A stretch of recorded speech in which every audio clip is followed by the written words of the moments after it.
The book of Zechariah chapter 12.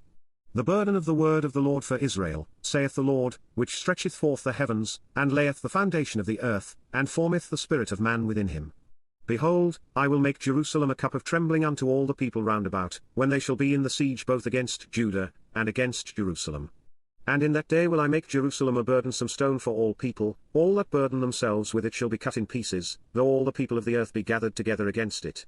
In that day, saith the Lord, I will smite every horse with astonishment, and his rider with madness, and I will open mine eyes upon the house of Judah, and will smite every horse of the people with blindness. And the governors of Judah shall say in their heart, The inhabitants of Jerusalem shall be my strength in the Lord of hosts their God. In that day will I make the governors of Judah like an hearth of fire among the wood, and like a torch of fire in a sheaf, and they shall devour all the people round about, on the right hand and on the left, and Jerusalem shall be inhabited again in her own place, even in Jerusalem. The Lord also shall save the tents of Judah first, but the glory of the house of David and the glory of the inhabitants of Jerusalem do not magnify themselves against Judah. In that day shall the Lord defend the inhabitants of Jerusalem, and he that is feeble among them at that day shall be as David, and the house of David shall be as God, as the angel of the Lord before them. And it shall come to pass in that day, that I will seek to destroy all the nations that come against Jerusalem.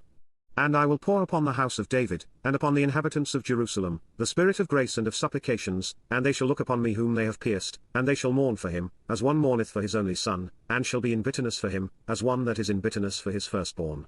In that day shall there be a great mourning in Jerusalem, as the mourning of Hadadrimmon in the valley of Megiddon.